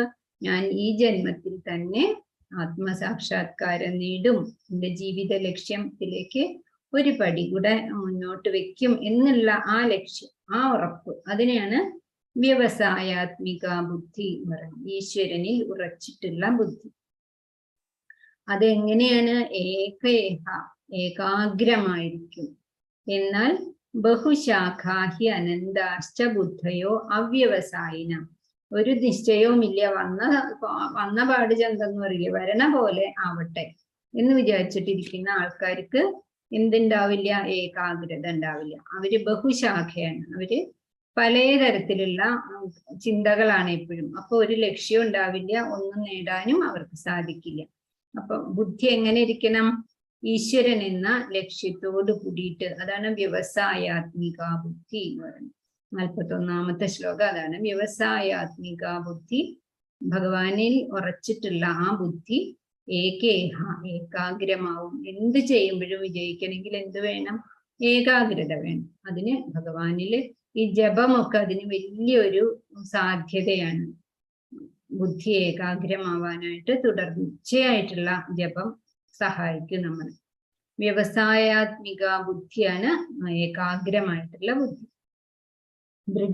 അവ്യവസായികളുടെ അല്ലെങ്കിൽ ദൃഢനിശ്ചയമില്ലാത്ത ആൾക്കാരോ പൂന്താനം പറഞ്ഞില്ലേ, വന്നു ഓണം കഴിഞ്ഞു, വിഷു അങ്ങനെ ചെയ്യും ഇങ്ങനെ ചെയ്യും, ഓണം വരുന്നുണ്ട് അതിനതൊക്കെ ചെയ്യണം, അല്ലെങ്കിൽ ശ്രാദ്ധമുണ്ട്, വൃശ്ചിക മാസത്തിൽ സദ്യയൊന്നും ഇല്ലതല്ല, അങ്ങനെ ഓരോ കാര്യങ്ങളും ചിന്തിച്ചിരിക്കുക. ബഹുശാഖ അങ്ങനെയുള്ളവർക്ക് ഏകാഗ്രത ഒരിക്കലും കിട്ടാൻ പോകുന്നില്ല എന്ന് പറയുന്നു. അപ്പൊ നമ്മള് നാമം ജപിച്ചിട്ട് ഏകാഗ്രത നേടണം. എന്നിട്ട് വേണം വ്യവസായാത്മിക ബുദ്ധി നമുക്ക് വരും. ഈശ്വരനിൽ ഉറച്ചിട്ടുള്ള ബുദ്ധി വരും. നമ്മൾ ചെയ്യുന്നതിനൊക്കെ നമ്മൾ ഭൂമിയിൽ നമ്മൾ ജനിച്ചപ്പോൾ നമുക്ക് ഭഗവാൻ ഓരോ വേഷം തന്നിട്ടുണ്ടല്ലോ, ആ വേഷം ശരിയായിട്ട് ആടണം. ഇപ്പൊ ഒരു നാടകത്തില് നടന് വേഷം കിട്ടിയ മാതിരി തന്നെയാണെന്നല്ലേ പറയാം. അത് ഏറ്റവും നന്നായിട്ട് ആടി ഫലിപ്പിക്കണമെങ്കിൽ ഏകാഗ്രത വേണം. അതിന് ഭഗവാനിൽ ഉറച്ചിട്ടുള്ള ബുദ്ധി തന്നെയാണ് വേണ്ടത്. അല്ലെങ്കിൽ ബഹുശാഖകളോട് കൂടിയിട്ട് ഒട്ടും ഏകാഗ്രത ഇല്ലാത്ത ബുദ്ധി എങ്ങനെയായിരിക്കും? ബലം കുറഞ്ഞതായിരിക്കും. അല്ലാത്തവര് ഒരു കാര്യം ഉറപ്പിച്ചാല്, ഒരു കാര്യം അവര് സങ്കല്പിച്ചാൽ തന്നെ അത് നടക്കും. അങ്ങനെ കൃഷ്ണഭക്തി വർദ്ധിച്ചു വരും. പിന്നെ ഭൗതികതയിൽ അവർക്കുള്ള ആകർഷണമൊക്കെ കുറയും. പിന്നെ അനാവശ്യമായിട്ടുള്ള സംഭാഷണങ്ങളിലൊന്നും ശ്രദ്ധയുണ്ടാവില്ല. ഓരോരുത്തരും എന്തെങ്കിലും പറയുമ്പോൾ അതിൽ അസഹിഷ്ണുത ഒരിക്കലും തോന്നില്ല. ഈ പരദൂഷണത്തിലൊന്നും യാതൊരു താല്പര്യവും ഉണ്ടാവില്ല. ചെറിയ ചെറിയ പിണക്കങ്ങളോ ഒന്നും അവരെ ബാധിക്കുകയേ ഇല്ല. അപ്പൊ അവര് മാറിപ്പോകും അവിടെ നിന്നൊക്കെ. വളരെ ആനന്ദപ്രദമായിട്ടുള്ള ഈ അവസ്ഥയ്ക്കുള്ള അടിസ്ഥാനമായിട്ടുള്ള ഒരു കാര്യമാണ് ഭഗവാൻ പറഞ്ഞത്. വ്യവസായാത്മിക ബുദ്ധി, നിശ്ചയദാർഢ്യത്തോട് കൂടിയിട്ടുള്ള ബുദ്ധി ഉണ്ടാവണം എന്ന് പറഞ്ഞു. പിന്നെ ഒരു നല്ല അധ്യാപകനാണെങ്കിൽ അധ്യാപകൻ പഠിപ്പിക്കുമ്പോഴും അങ്ങനെ തന്നെ വേണം. ഒരു വക്കീലാണെങ്കിലും അല്ലെങ്കിൽ ഒരു നേഴ്സാണെങ്കിലും അല്ലെങ്കിൽ ഒരു കൂലിപ്പണിക്കാരനാണെങ്കിലും പഠിക്കുന്ന കുട്ടികളാണെങ്കിലും ഒക്കെ ഏകാഗ്രത വളരെ ആവശ്യമുള്ളതാണ്. അതാണ് കർമ്മയോഗം എന്ന് പറയുന്നത്. വളരെ ശ്രദ്ധയോട് കൂടിയിട്ട് നമ്മളുടെ കർമ്മം ചെയ്യാം. അല്ലാതെ കർമ്മം ചെയ്യില്ല, ഞാൻ യുദ്ധത്തിന് പോവാണെന്ന് അർജുനനോട് വിചാരിക്കരുത് ഭഗവാൻ പറയും. ഇനി 42ാമത്തെ ശ്ലോകം വേദത്തിന്റെ കാര്യമാണ് പറയുന്നത്. വേദങ്ങൾ പഠിക്കുന്ന കുറെ ആൾക്കാരുണ്ടല്ലോ. ഋഗ്വേദം, ചതുർവേദികളൊക്കെ ഇല്ലേ, ദ്വിവേദി, ത്രിവേദി, ചതുർവേദി. എത്ര വേദം പഠിച്ചു എന്നനുസരിച്ചാണ് ആ പേരൊക്കെ ഇടുന്നത്. അപ്പോ അങ്ങനെ വേദം പഠിക്കുന്നത് എന്തിനാണ്? വേദത്തിന്റെ ലക്ഷ്യം എന്താണ്? അതിനേക്കാളും നല്ല കാര്യമാണ് ഭഗവാനെ സേവിക്കുക. യാമിമാം പുഷ്പിതാം വാചം പ്രവദന്തി അവിപശ്ചിത വേദവാദരത പാർത്ഥ നാന്യദസ്തീതി വാദിന. പുഷ്പിതങ്ങളായ വാക്കുകൾ കൊണ്ട് പ്രവദന്തി അവിപശ്ചിത വേദവാദരത പാർത്ഥ നാന്യദസ്തീതി വാദിന. വേദം പഠിച്ചിട്ടുള്ള ആൾക്കാര് അല്ലെങ്കിൽ വേദങ്ങൾ, ഋഗ്വേദായാലും യജുർവേദായാലും ഒക്കെ പുഷ്പിതമായ വാക്ക്, സുന്ദരമായ വാക്കുകളാണ് വേദത്തിൽ പറയും. എന്നിട്ട് അങ്ങനെ അത് ചെയ്താൽ ഇത് കിട്ടും, ആ യാഗം ചെയ്താൽ സ്വർഗത്തിലേക്ക് പോവാം, അങ്ങനെ ഉള്ള ഓരോ കാര്യങ്ങളും പറഞ്ഞ് അങ്ങനെ നമ്മളെ ആകർഷിക്കും. അവരാണ് പറയാ മൂഢന്മാരാണ് അവരെന്ന് പറയുന്നത്. നാന്യതസ്ഥിതി വാദിന. ഇതിൽ പറഞ്ഞതല്ലാതെ മറ്റൊന്നുമില്ല, ഈശ്വരനൊന്നും ഇല്ല, സ്വർഗം മാത്രമേ ഉള്ളൂ. സ്വർഗത്തിലേക്ക് പോണെങ്കിൽ ഈ വേദത്തിൽ പറയണ പോലെ മാത്രം ജീവിച്ചാൽ മതി എന്ന് പറയുന്നു. ഭൂമിയുണ്ട്, സ്വർഗമുണ്ട്, നരകമുണ്ട്. അതല്ലാണ്ട് അതിന്റെ മുകളിൽ ഒരു ഈശ്വരൻ ഉണ്ട്, ആ ഈശ്വരൻ ഒരു സ്ഥാനമുണ്ട്, ഭഗവത് ധാമമുണ്ട് എന്നൊന്നും അവര് സമ്മതിക്കില്ല. സ്വർഗം എന്ന് പറഞ്ഞാൽ എന്താണ്? പുണ്യങ്ങൾ ചെയ്യുമ്പോൾ സ്വർഗത്തിലേക്ക് പോവാം. സ്വർഗത്തിലെപ്പോഴും പാട്ട്, നൃത്തം ഒക്കെയാണ് അല്ലെ. അവിടെ രോഗമില്ല, അവിടെ പ്രായാവില്ല, ഏതു നേരവും സന്തോഷാണ്. പക്ഷെ എന്താ ഉണ്ടാവുക? നമ്മൾ ചെയ്തിട്ടുള്ള പുണ്യം കഴിയുമ്പോൾ തിരിച്ച് ഭൂമിയിലേക്ക് തന്നെ വരേണ്ടി വരും. എന്നാൽ അതിന്റെ മുകളിലുള്ള ഭഗവാന്റെ ലോകത്തിലെത്തിയാല് ഒരു തിരിച്ചുവരവ് പിന്നീട് ഉണ്ടാവില്ല. അങ്ങനെ ഒരു ലോകമൊന്നും ഇല്ല. അന്യദസ്തി എന്നാണ് അവർ പറയുന്നത്. മറ്റൊരു സ്ഥലമൊന്നും ഇല്ല എന്നാണ് ഈ പുഷ്പിതമായ വാക്കുകൾ കൊണ്ട് പഠിച്ചിട്ടുള്ള ആൾക്കാര് പറയണത്.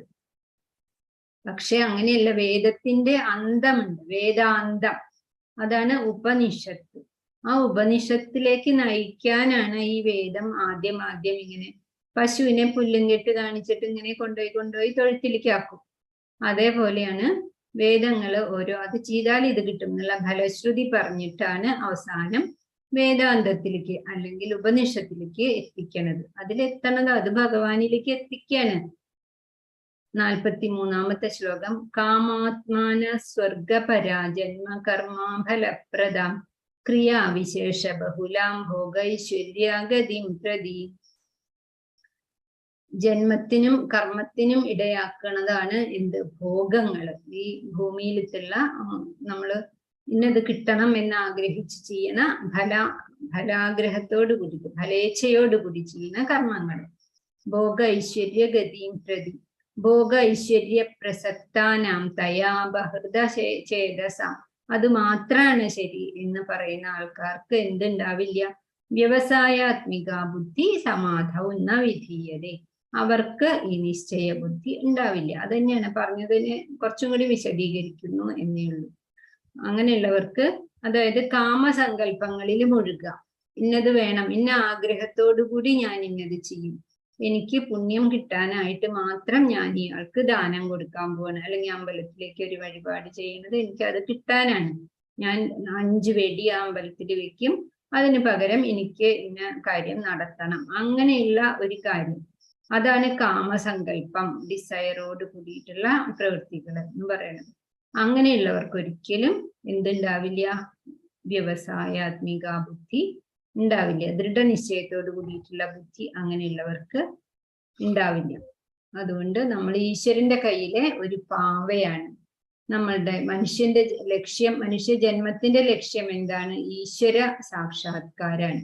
ഭഗവാനെ അറിയാനുള്ള അറിവ് സമ്പാദിക്കലാണ് ഈ ഭഗവാൻ തന്നിട്ടുള്ള ഈ ജന്മത്തിന്റെ ലക്ഷ്യം. അതിനെയാണ് യോഗസ്ഥിതി, ഭഗവാനോട് ചേരലാണ് യോഗം. അതാണ് ഓരോ യോഗത്തിൽ കൂടെയും സാഖ്യയോഗം, കർമ്മയോഗം, ജ്ഞാനയോഗം, വിജ്ഞാന യോഗം എന്ന് പറയുന്ന ഭഗവത്ഗീതയുടെ ലക്ഷ്യം തന്നെ ഭഗവാനിലേക്ക് എത്തിക്കുക എന്നുള്ളതാണ്. യോഗേശ്വരനാണ് കൃഷ്ണൻ. അപ്പൊ നമ്മള് ഭഗവാന്റെ കയ്യിലത്തെ ഒരു പാവ മാത്രമാണെന്ന് വിചാരിക്കണം, അല്ലെ? ആയുർനശ്യതി പ്രതിദിനം എന്നാണ് പറയുന്നത്. ഓരോ നിമിഷം തോറും നമ്മളുടെ ആയുസ് നശിച്ചുകൊണ്ടിരിക്കുകയാണ്. യാന്തി ക്ഷയം യൗവനം, യൗവനം അല്ലെങ്കിൽ ഏത് പ്രായമായാലും അതിങ്ങനെ നിമിഷം തോറും ക്ഷയിച്ചു കൊണ്ടിരിക്കുകയാണ്. അപ്പൊ സമയം കളയല്ലേ, ഇതിനായിട്ട് ഒരുങ്ങുക. ഗീത തുടങ്ങുമ്പോ അർജുനൻ എങ്ങനെയായിരുന്നു? വിഷാദഗ്രസ്തനായിട്ട്, ഭഗവാനെ ശരണം പ്രാപിച്ചിട്ടില്ല, അങ്ങനെ ഇരിക്കുകയായിരുന്നു. കാരണം ശരണാഗതി ചെയ്തിട്ടില്ല. പിന്നീടാണ് 2-ാം അധ്യായം തുടങ്ങിക്കഴിഞ്ഞപ്പോഴാണ് ശിഷ്യസ്തേഹം ചാദിമാം പ്രപന്നം, ഞാൻ അങ്ങയെ ശരണം പ്രാപിച്ചിരിക്കുന്നു എന്ന് പറയുന്നത്. അവസാനം ഭഗവാന്റെ ഈ ഉപദേശങ്ങളൊക്കെ മനസ്സിലേക്ക് കയറി കഴിഞ്ഞപ്പോ അർജുനൻ എങ്ങനെയായിരുന്നു? നഷ്ടോ മോഹമൊക്കെ പോയി, സ്മൃതി ലബ്ധ്വ, ബുദ്ധി തെളിഞ്ഞു, ത്വത് പ്രസാദാത്മയ അച്യുത, അങ്ങയുടെ പ്രസാദം കൊണ്ട്, അങ്ങയുടെ വാക്കുകൾ കൊണ്ട് എന്റെ ബുദ്ധിയൊക്കെ തെളിഞ്ഞു. സ്ഥിതോ അസ്മി, ഞാൻ സ്ഥിതനായി, ഞാൻ ഉറപ്പിച്ചു. ഗതസന്ദേഹം, എന്റെ സന്ദേഹം മുഴുവൻ പോയി. കരിഷ്യേ വചനം തവ, അങ്ങ് എന്താണോ പറഞ്ഞത് അത് ഞാൻ ചെയ്യും എന്നുള്ള അവസ്ഥയിലേക്ക് അർജുനനെ ഉയർത്താൻ ഭഗവാന്റെ വാക്കുകൾക്ക് കഴിഞ്ഞു. നമ്മളും അതുപോലെ തന്നെ തേർത്തട്ടിലെ ഈ ജീവിതമാകുന്ന യുദ്ധത്തിന്റെ രംഗത്ത് നമ്മൾ തളർന്നിരിക്കും. അർജുനന്റെ പോലെ കയ്യിന്ന് ഗാണ്ഡീവം വീണു, മേലൊക്കെ വയർത്തു, തല താങ്ങി, കണ്ണിലൊക്കെ അശ്രുക്കളായി, അങ്ങനെ വിഷമിച്ചിരിക്കുമ്പോഴും ഈ ജ്ഞാനം നമ്മൾ കിട്ടണമെങ്കിൽ എന്ത് വേണം? നിശ്ചയാത്മികയായിട്ടുള്ള ബുദ്ധി വേണം. ഞാൻ ഭഗവാനെ പ്രാപിക്കും, ഞാൻ അതിനുള്ള കാര്യങ്ങൾ ചെയ്യും, എൻ്റെ ഭൗതികമായിട്ടുള്ള ആഗ്രഹങ്ങളൊക്കെ ഞാൻ കുറയ്ക്കും, ഈ ജന്മത്തിൽ ഞാൻ അതിനുള്ള ശ്രമം തുടങ്ങിയെങ്കിലും ചെയ്യും എന്ന് ഉറപ്പിക്കണം. അല്ലാതെ ഓരോ കാണുന്ന ആകർഷണങ്ങളിലൊക്കെ മുങ്ങിയാല് നമുക്കതിന് പറ്റില്ല. അപ്പൊ ബുദ്ധി നിശ്ചയാത്മികയാവില്ല.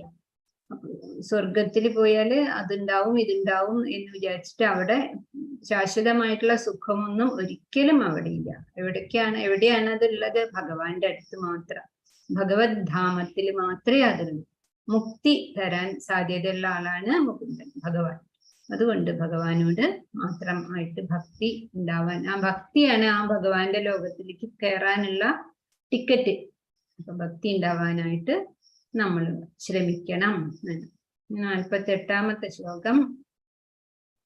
ത്രൈഗുണ്യ വിഷയ വേദാനി ത്രൈഗുണ്യോ ഭവാർച്ചുന നിർദ്വന്ദ്വോ നിത്യസത്യസ്ഥോ നിർയോഗക്ഷേമ ആത്മവാൻ.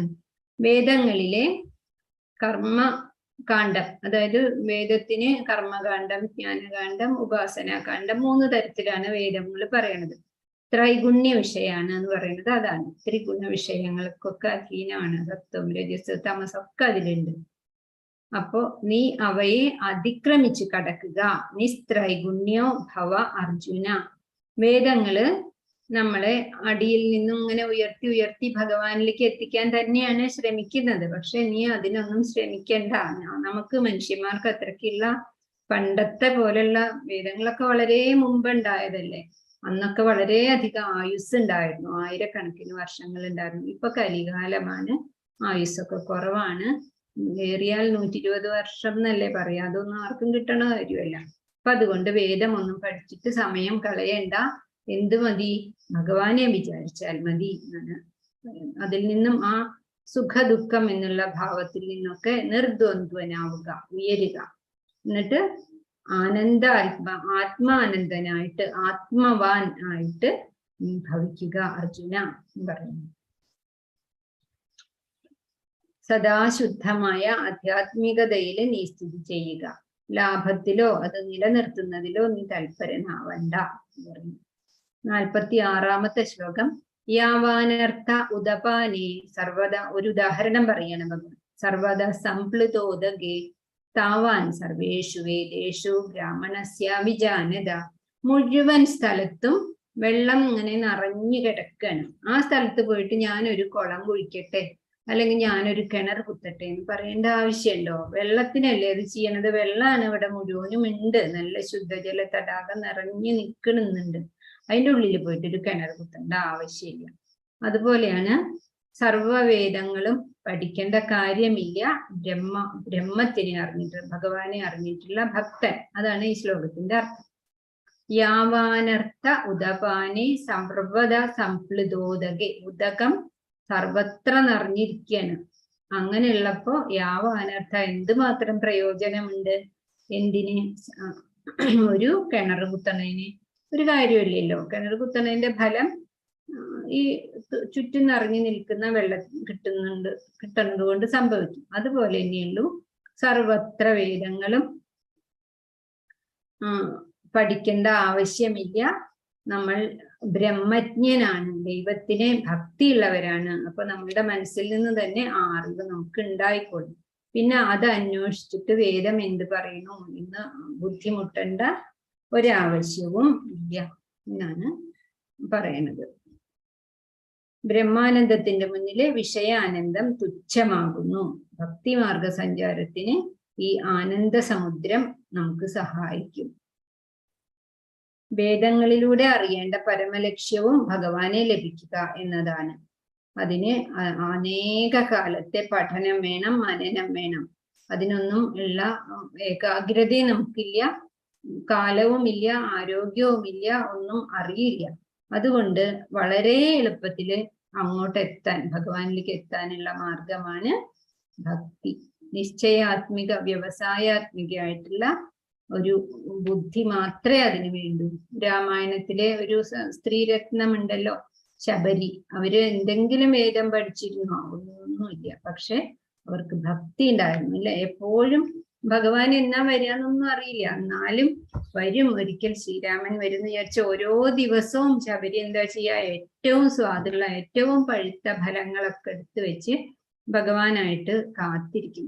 വൈകുന്നേരം ആകുമ്പോ നിരാശയൊന്നും ഇല്ല, നാളെ വരും, വീണ്ടും ശബരി പ്രതീക്ഷിച്ചുകൊണ്ടിരിക്കും.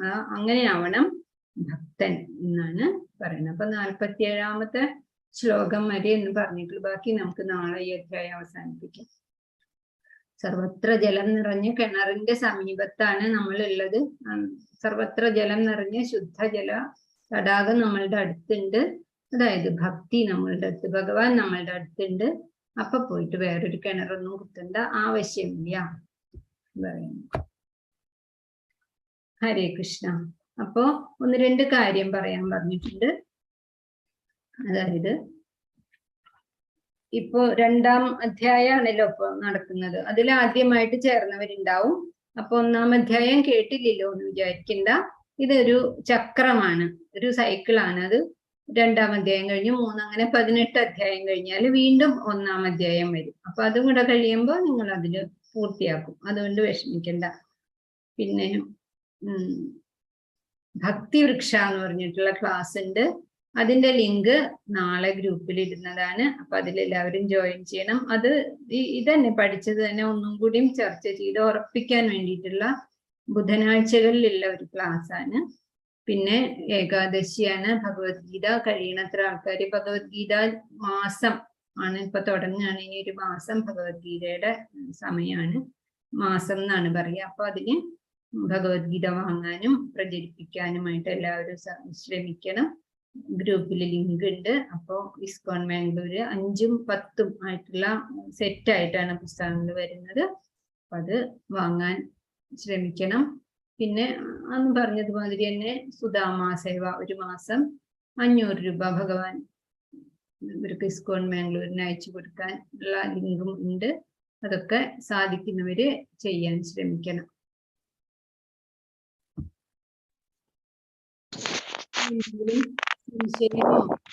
ഉണ്ടോ? ശ്രീജ മാതാജി. ഹരേ കൃഷ്ണ മാതാജി. ഹരേ കൃഷ്ണ. ഹരേ കൃഷ്ണ.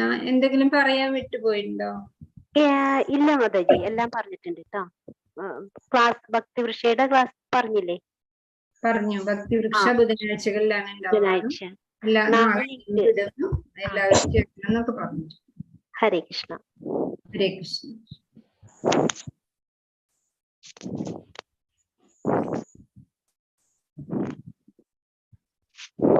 ഹരേ കൃഷ്ണ. എന്തെങ്കിലും സംശയമുണ്ടോ? നിർദ്ദേശമുണ്ടോ? ഹരേ കൃഷ്ണ. ഹരേ കൃഷ്ണ.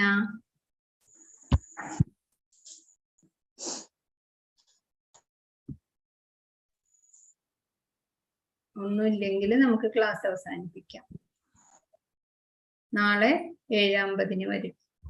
നാമം ചൊല്ലുക. 8 മണിക്ക് ക്ലാസ് ആരംഭിക്കും. ഹരേ കൃഷ്ണ മാതാജി. ഹരേ കൃഷ്ണ. എനിക്ക് കുറച്ചു മുമ്പ് നാമജപത്തിന്റെ ലിങ്കില് കേറാൻ പറ്റിയില്ലായിരുന്നു. അതെന്താന്ന് അറിയില്ല. പിന്നെ ഇതിലാണ് കേറാൻ പറ്റിയത്. അയ്യോ, ഇതിൽ തന്നെയാണ് നാമം ജപിക്കുക. ഇതേ ലിങ്ക് തന്നെയാണ് കേട്ടോ. കേറി കഴിഞ്ഞപ്പോ അധികം പാർട്ടിസിപ്പൻസ് ഒന്നും വന്നില്ല. അപ്പൊ ഞാൻ ലീവായി. എന്താ വന്നില്ലല്ലോ, തെറ്റിയോ എന്നൊക്കെ വിചാരിച്ചു. അത് ഇന്ന് പ്രധാനമായിട്ട് നാമം ജപിക്കുന്ന മാതാജിക്ക് എന്തോ ഒരു അത്യാവശ്യം ഉണ്ടായിരുന്നു. അതാണ് പറ്റിയത്. അല്ലെങ്കിൽ അവര് ജപിക്കുമ്പോ എല്ലാരും കൂടെ ജപിക്കൂലോ. നാളെ ഈ സമയത്തല്ലേ നാമജപം?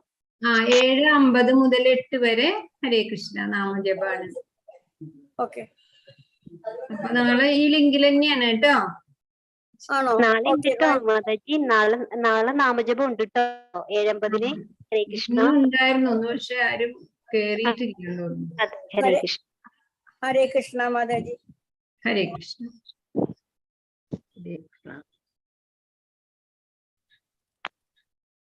ഹരേ കൃഷ്ണ. വാഞ്ചാകൽപതരൂപ്യശ്ച കൃപാസിന്ധുഭ്യ ഏവ ച പതിതാനാം പാവനേഭ്യോ വൈഷ്ണവേഭ്യോ നമോ നമഃ.